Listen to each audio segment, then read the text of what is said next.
The file begins. January 2026. A server in an undisclosed location unlocks the final section of the Epstein archive. This isn't about flight logs anymore. This is an inventory of appetites, a ledger kept with unnerving detail, and in it, the name Pause. William Jefferson Clinton appears not as a passenger, but as a recurring character in a sordid screenplay. The documents are a flood of raw data, emails, transcribed voicemails, internal memos from Epstein's staff. Pause. They paint a picture far removed from the polished narrative of a global statesman. The media reaction is not a frenzy. It is a quiet, collective intake of breath before the verdict is read. The old denials, once a sturdy shield, now look like brittle paper against a coming storm. The deposition scheduled for February suddenly feels less like a political maneuver and more like a pre-autopsy. This is the anatomy of a reputation's final hours. The response came within hours. It was a masterpiece of legal deflection. A statement, cold and precise, issued from the office of the 42nd president. It spoke of politically motivated smears and recycled falsehoods. It categorically denied any knowledge of or participation in illegal activities.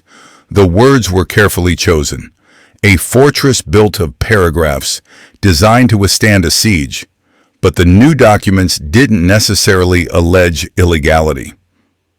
Pause.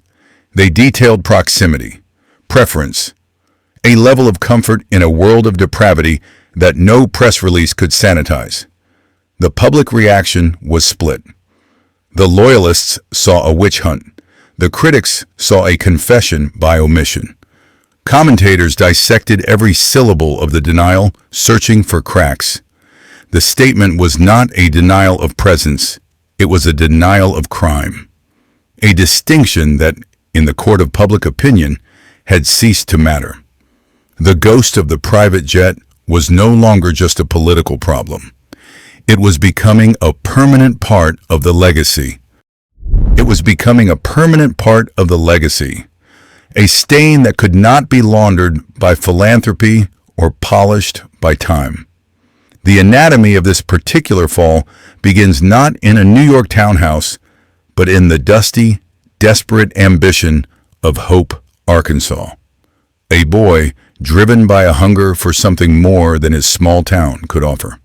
That hunger propelled him to Georgetown, to Oxford, to the governor's mansion, and finally to the White House. It was a hunger for acceptance, for power, for a seat at every table. After the presidency, the tables just got bigger, and the men sitting at them more dangerous. Jeffrey Epstein was not a political ally. He was a creature of a different ecosystem, one made of pure, frictionless capital. He didn't offer votes. He offered a world without rules, a service tailored for men who believed they had outgrown them. Their meeting wasn't an accident of social circles. Pause. It was an inevitability, a magnetic pull between a man who needed a new form of power and a man who specialized in providing it discreetly. The post-presidency was a wilderness of opportunity. Pause. Clinton, no longer constrained by the Oval Office, was building a new empire under the banner of the Clinton Global Initiative, an empire that required fuel, vast sums of it. Pause. Epstein presented himself not merely as a donor, but as a key to a universe of ultra-wealth and unparalleled convenience. The friendship was a private jet soaring above the rules, a bubble of privilege pressurized by money and insulated by power. Pause. Clinton lent Pause Epstein the ultimate currency, the legitimacy of a former American president. In return, Pause Epstein provided the infrastructure of a global monarch. The trips to Africa to fight AIDS were real. The mission was noble. But the vessel for that mission, the infamous jet, carried its own dark ledger. Whispers about pause. Epstein's proclivities were not secrets. In his world, they were an open secret, a form of currency themselves, a test of a guest's discretion. The warning signs were not missed. They were deemed irrelevant. The utility of the man, the convenience he offered, outweighed the stench of rumor. This was the fatal miscalculation. A belief that proximity to darkness would not lead to infection, that one could walk through the mud and emerge clean. But the mud had its own manifest, a ledger of souls bound in leather and stored in a digital vault. We now call them the Epstein flight logs, the anatomy of a toxic symbiosis, written in tail numbers and destinations. Pause. The documents revealed not one or two trips, but at least 26 separate flights aboard Epstein's private 727, the so-called Lolita Express. This was not an acquaintance. This was a commute. The logs are a cold, hard inventory of favors given and received. They show trips to Paris, to Shanghai, to Singapore, interspersed with stops in the Azores and layovers in the Caribbean, far from the cameras in the official itineraries. The logs show Clinton was often a passenger without his usual Secret Service detail. A deliberate choice, a shedding of the institutional skin for the freedom of a private world. The logs show who else was on board. A rotating cast of financiers, celebrities, and ominously, young women with no last names listed. Pause. Just a first name. A ghost in the machine. Each flight was a thread in a web, and the further the investigators pulled, the more they realized the web was not spun around Clinton. He was merely a prize catch, caught and displayed. The logs were the skeleton. The photographs provided the flesh. They are the receipts of a catastrophic moral bargain, frozen moments that now haunt the legacy of a presidency. There is the photo of Clinton beaming, arm draped around Ghislaine Maxwell on the jet's ramp, the gatekeeper to Epstein's kingdom. There is the image of him receiving a neck massage from one of Epstein's alleged victims, a moment of casual intimacy that now looks like an indictment. Each photograph is a pixelated ghost from a past he cannot escape. They exist outside of context because the context itself is so damning. The forced casualness, the background of obscene wealth, the proximity to individuals who would later be defined by their crimes. These images are not just evidence for a House committee investigation set for pause, February 2026. They are exhibits in the posmrtny audit of a reputation, a fatal error in judgment captured on film, proving that while a private jet can help you escape the rules on the ground, pause, it creates its own permanent record in the sky. But a permanent record is not a confession. Photographs raise questions. They do not provide answers. The answers, or their chilling approximations, come from the ghosts, the survivors of Epstein's machinery. Their testimony, unsealed from court documents like letters from a forgotten war, paints a landscape of routine depravity. Virginia Giuffre stated under oath she saw Clinton on Epstein's private island, a place he has vehemently denied ever visiting. This is not a fuzzy memory. It is a sworn statement, a direct contradiction to the official narrative. Then there are the others. Whispers from pilots, house staff, financial aides. They speak not of criminality, but of a suffocating closeness, an intimacy that defies presidential protocol. They describe a man at ease in a world without rules. These accounts are the shrapnel from the explosion of Epstein's life, difficult to verify. easy to dismiss as hearsay by a team of expensive lawyers. But when laid side by side, they form a mosaic, a portrait of a fatal friendship that was more than a series of fundraising flights. It was a shared ecosystem. And the most damning testimony may not be what happened on the island, but who paid for the silence that surrounded it. The response to this inventory of sins was not contrition. It was war. A war waged not with weapons, but with subpoenas, motions to dismiss, and carefully worded press releases. The law, in this stratosphere, is not a sword of justice. It is a shield of reinforced concrete, built from billable hours.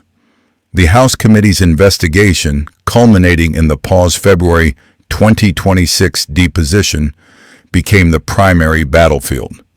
The Clintons' initial refusal to comply was a classic maneuver, a test of will. Their subsequent demand for a public hearing was not a plea for transparency. It was a strategic masterstroke to trade the cold, sterile environment of a deposition for the theater of public opinion. A kangaroo court, Clinton called the private session, a calculated performance designed to frame him as the victim of a political witch hunt, rather than a key witness in a sex trafficking investigation. This is the anatomy of a modern defense: delay, deflect, discredit. And while Congress grabs the headlines, the real danger festers in the quiet of civil court filings, lawsuits where the burden of proof is lower and the rules of evidence are more permissive. The legal entanglements are not a sprint. They are a siege, a long drawn-out campaign designed to outlast the public's attention span and ultimately pause to bury the truth under the sheer weight of the process. But a siege must have a beginning, a point of origin. To understand the present entanglement, we must perform a posthumous audit on the presidency itself. The White House in the Clinton years was a fortress of ambition. But every fortress has its service entrances, its unlisted phone lines, its quiet favors. Power attracts parasites. That is a law of nature. For Clinton, the presidency was the brightest lamp, and Epstein was one of many moths drawn to the flame, offering the intoxicating currency of a world without consequence. The official logs will tell you one story, a story of donors and policy advisors. The unofficial history, whispered in back rooms, speaks of a shadow network. The critical question was never if suspicion existed within the bunker of the West Wing. It was about the cost of containment. Each interaction, each shared space, became a potential liability, a piece of leverage. This wasn't a friendship. It was a fatal transaction, a slow-acting poison introduced into the political bloodstream. A Rokava Oshipka whose full price would only be calculated decades later. In the cold calculus of power, some secrets are not kept because they are valuable. They are kept because their release would be catastrophic. When the presidency ended, the official armor came off. What remained was the man, the brand, and the appetites. The post-presidential years were not an epilogue. They were an escalation. The Lolita Express was no longer a clandestine risk. It became a mode of transport, an inventory of sins logged in pilot manifests and fuel receipts. We can trace the flight paths. From the gilded halls of New York finance to the sterile conference rooms of global initiatives, and then elsewhere, to the places not listed on any official itinerary. Each flight was a new knot in a rope that was tightening around his legacy.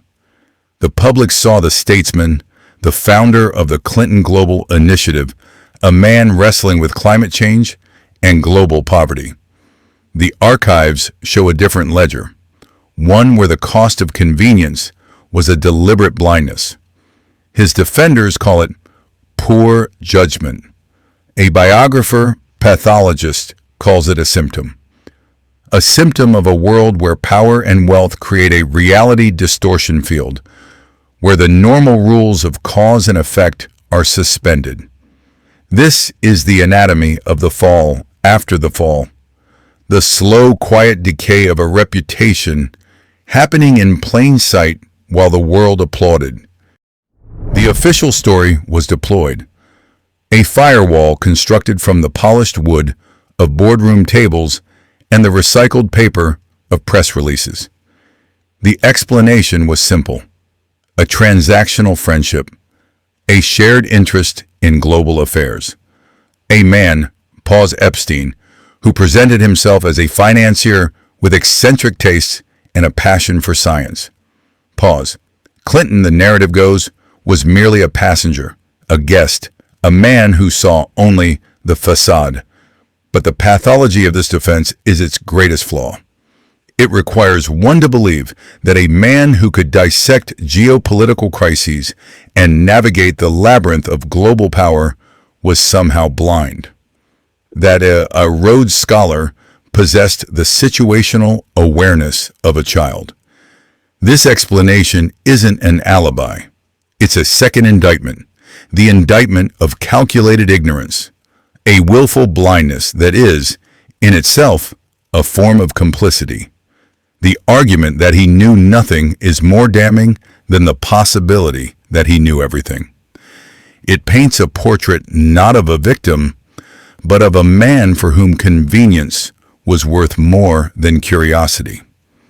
A man who stopped asking questions the moment the answers threatened the comfort of his world. The damage was not contained to one man's legacy. It became a political contagion, a ghost that haunts the Democratic Party's gilded halls and fundraising dinners. The Clinton name, once a symbol of a new centrist power, became a liability, a piece of history to be managed, not celebrated. Political opponents found their perfect weapon. It required no new research, no complex policy critique. It was a simple, brutal image. A former president, the party's elder statesman, forever linked to a predator. For a new generation of leaders, this became the bitter inheritance. They were forced to answer for sins they did not commit, to perform a delicate dance of distancing themselves without alienating the party's old guard. The scandal became a permanent stain on the brand, a dark footnote in every history of the era, reminding everyone that the machinery of power is lubricated by secrets and compromise. The party that championed the vulnerable was now haunted by a failure to protect them, a failure personified by its most famous living member. This is the anatomy of a dynasty's end, not with a bang, but with a quiet, collective effort to change the subject. But the media, the beast he had once so masterfully tamed, refused to forget. This was the anatomy of its revenge. In the beginning, the story was quarantined, treated like a minor infection on a body politic. A strange billionaire, a few flights, unfortunate optics. The press for years accepted the official narrative. They printed the denials. They moved on. The machinery of access journalism is built on such willful blindness. Then came the digital samizdat, bloggers, independent researchers, and finally, mainstream investigative units who sensed the rot beneath the floorboards. The flight logs were not just lists. They became an inventory of sins, each entry a nail.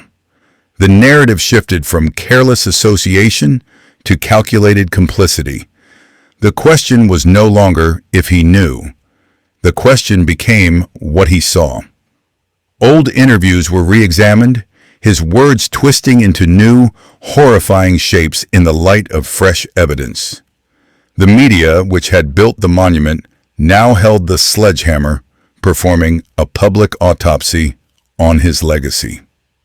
Pause. One line item at a time. Internationally, the fallout was quieter, more corrosive. While American tabloids screamed, the European press whispered. It was a story told in the pages of Le Monde and Der Spiegel, not as a scandal, but as a cultural diagnosis, a symptom of a sick empire. For the global elite who had once feted him in Davos and Berlin, his name became inconvenient. The Peacemaker of the Century Award, presented in Germany in 2025, felt like a relic from a different civilization, an artifact unearthed just before the volcano erupted. There were no international arrest warrants, no formal diplomatic rebukes. There was something worse. Pause. Silence. Invitations to global forums became less frequent. Back channels grew cold. His global reputation, once solid as polished granite, began to show hairline fractures, the kind that suggest a deep, structural flaw. The world did not condemn him.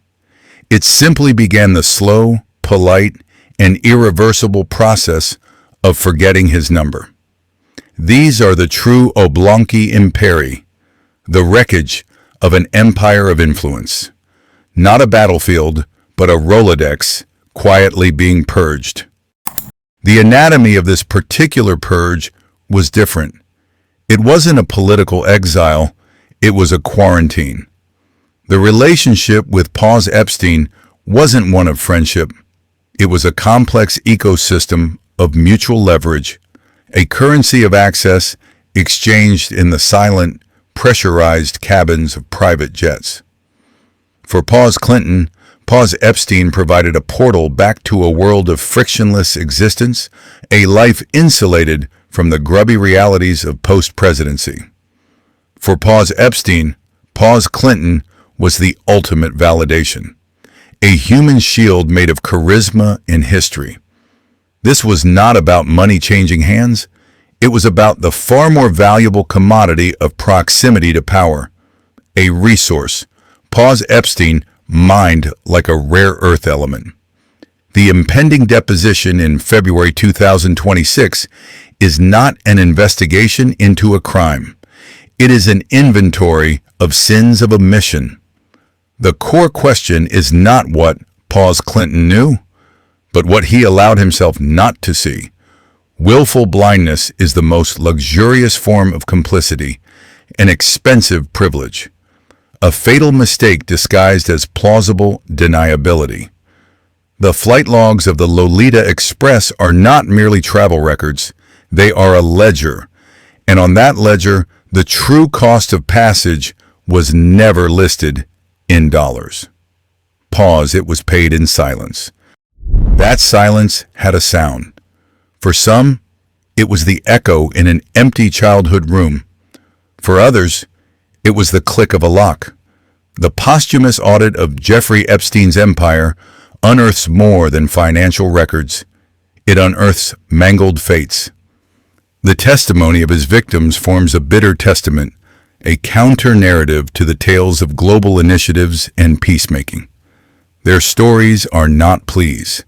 They are invoices. Each deposition, each interview is a line item in a debt that can never be fully repaid. The ongoing legal battles are a unique form of torture. They are forced to watch as their trauma is weighed against the reputations of powerful men. Their pain becomes a political football, their suffering a footnote in the biography of a former president. Justice for them is not a single verdict. It is a slow, agonizing excavation of truth from a mountain of concrete lies and sealed documents. Every redacted name in the court filings is a ghost at their table. Every delayed hearing is another grain of salt in an open wound. They don't seek the wreckage of an empire. They seek the simple acknowledgement of a crime. a crime that took place not in the shadows, but in the blinding glare of wealth and influence. Pause. Their healing is held hostage by the secrets the powerful still keep. Those secrets are not buried in a Caribbean grave. They are enshrined in the architecture of the law itself. The system of plausible deniability and non-prosecution agreements that kept Epstein operational was not a loophole. It was a service, a bespoke product for a clientele that operates above the normal consequences of gravity and morality. Justice for these men is not a principle. It is a negotiation. Their lawyers do not argue facts. They purchase delays. They engineer ambiguity. They build fortresses of paper and procedure around a core of rot. The challenge is not finding the crime. The crime is obvious, a screaming wound. The challenge is piercing the legal shield that wealth provides, a shield woven from the very fabric of the system meant to protect the innocent. Accountability becomes a phantom, a ghost haunting hearing rooms where testimony is given under seal and evidence is redacted into nothingness. Pause. The true anatomy of this failure is not in the acts of one monster, but in the silent complicity of a legal machine that was built to be bought. And it is this machine that now performs the posthumous audit of Bill Clinton's legacy. His second act was a masterpiece of reputation management. The elder statesman, the global philanthropist, the healer of a broken world. The Clinton Global Initiative was to be the glorious epilogue to a turbulent political career. But the shadow of Epstein's island is long. It stretches back across the years, across the oceans, and falls directly onto the shining edifice of that legacy. It acts as a solvent, dissolving the carefully applied lacquer of respectability. Suddenly, the Peacemaker of the Century Award feels like a prop. The endless handshakes and speeches on world stages are reframed. They are no longer seen as acts of service. They are questioned as acts of access. This is the bitter testament of his post-presidency. The deposition scheduled for February 2026 is more than a legal proceeding. It is the final, damning entry in his biography, a chapter he never intended to write. Pause. His entire life's work, now held hostage by a flight log and the ghosts of girls whose names he claims he never knew. This is the anatomy of the real crime, not the one argued by lawyers in suits, but the one judged by history, the sin of proximity. In the universe of the powerful, association is a currency more valuable than gold. And pause. Clinton spent his lavishly. He traded the moral authority of the world's most exclusive club, the presidency, for the sordid convenience of a private jet, for the hollow flattery of a man whose depravity was an open secret. It was a catastrophic failure of moral accounting. Society does not demand its leaders be saints.